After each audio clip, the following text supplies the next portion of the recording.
বিশ্বের উন্নত দেশগুলি সেজন্যই উন্নত, কারণ সেখানে মানবপ্রেম আছে, সেখানে মানুষ মানুষকে ভালোবাসে, মানুষ মানুষের বিপদে কষ্টে পাশে থাকে। মানে কীভাবে কথাগুলো শুরু করবো তাই বুঝতে পারছি না। কতটা নোংরা, কতটা জঘন্য হলে আমরা এমনটি করতে পারি। একদম ছোট মনের পরিচয়, মানে নোংরা, জঘন্য, বাজে। মানে যদি অশালীন ভাষায় গালাগালি করার অনুমতি থাকতো সোশ্যাল মিডিয়ায়, তাহলে গালাগালিগুলো করতে পারতাম। এই কথাগুলো বলছি কিছু অসাধু ব্যবসায়ীর জন্য। আমাদের দেশে কিছু অসাধু ব্যবসায়ী আছে, যা আমরা ইতিপূর্বেও জেনে এসেছি। রমজান আসলে জিনিসের দাম বেড়ে যায়, এই দামটি কে বাড়িয়ে দেয়? অসাধু ব্যবসায়ী। যার বাস্তব একটি প্রমাণ হচ্ছে গতকাল 21শে জুলাই উত্তরায় যে মাইলস্টোন স্কুল অ্যান্ড কলেজে যে ঘটনাটি ঘটে গেল। দেখুন, সেখানে কিছু ভিডিওতে আমরা দেখেছি যে ছোট ছোট বাচ্চা, যার শরীরের, এই যে আমি শার্ট পরে আছি না, এই শার্টটা যদি এখন ছিঁড়ে যায়, যদি ছিঁড়ে দেওয়া হয়, ঝুলে থাকবে না, তো তার শরীরের চামড়াগুলো এরকম পুড়ে ঝলসে আছে, মানে ঝুলে আছে।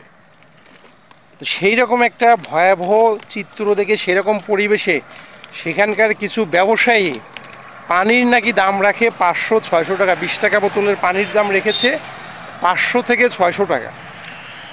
তো এদেরকে কি বলবো, মানে কিভাবে গালি দেবো? এদের তো আইনের আওতায় নিয়ে আসা দরকার। সত্য কথা, এদেরকে এমনভাবে পিটুনি দেওয়া উচিত। আমার মনে হয় যে এই সমস্ত ব্যবসায়িকের কারণে, সমস্ত ব্যবসায়িককে কিন্তু আমরা ঘৃণার দৃষ্টিতে দেখি। বিষয়টা কিন্তু এমনই, সমস্ত ব্যবসায়িক কিন্তু খারাপ না, কিন্তু কিছু অসাধু ব্যবসায়িকের কারণে সমস্ত ব্যবসায়িককে আমরা ঘৃণার দৃষ্টিতে দেখছি। আর এই কিছু অসাধু ব্যবসায়িককে যদি ওপেনলি নিয়ে এসে পাচায় পিটানো যাইতো, এমন পিটানি দিয়ে ভিডিও করে সোশ্যাল মিডিয়ায় আপলোড করে দেওয়া উচিত, যাতে তাদের এই পিটানির চিত্র দেখে সবাই সোজা হয়ে যাবে।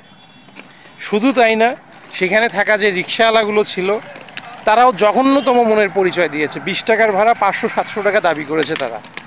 মানুষ কতটা নির্দয়, পাষাণ, পশুর মতো হলে এমন কাজগুলো করতে পারে, এমন অমানবিক আচরণগুলো করতে পারে তারা। চিন্তা করুন একবার, ভাবা যায়? ফেসবুকে, ইউটিউবে আমরা যারা ভিডিওগুলো দেখেছি, এই ভিডিওগুলো দেখে চোখে পানি আসেনি আমার মনে হয় এমন মানুষের সংখ্যা নেই বললেই চলে। অথচ তারা সেখানে সরজমিনে এমন চিত্র দেখার পরেও নিজের স্বার্থে কিছু অর্থ উপার্জনের জন্য কীরকম বিহেভিয়ারগুলো করেছে, যেটি আমরা সকলেই জানি। কি বলবো, এ জাতি কখনোই উন্নত হবে না যদি না তার নিজের স্বার্থ থেকে বেরিয়ে আসতে পারি আমরা। দেখুন, একটা দেশকে উন্নত করতে গেলে নিজের স্বার্থ থেকে বের হয়ে আসতে হবে। এটি যদি বহির্বিশ্ব হতো, বিশ্বের উন্নত কোনো দেশ হতো, বিশ্বের উন্নত দেশে কিন্তু, যদি আমি সংক্ষেপে বলি খুব সোজা ভাষায়, বিশ্বের উন্নত দেশগুলি সেজন্যই উন্নত, কারণ সেখানে মানবপ্রেম আছে, সেখানে মানুষ মানুষকে ভালোবাসে, মানুষ মানুষের বিপদে কষ্টে পাশে থাকে। আর যার কারণেই সেই দেশগুলি উন্নত। তো আমাদের এই নোংরা দেশের নোংরা মন মানসিকতা, আমি আমার কথাও বলছি, নিজের স্বার্থ হাসিলতা, এমন মন মানসিকতা থেকে বের হয়ে আসতে হবে, তবেই দেশ উন্নত হবে।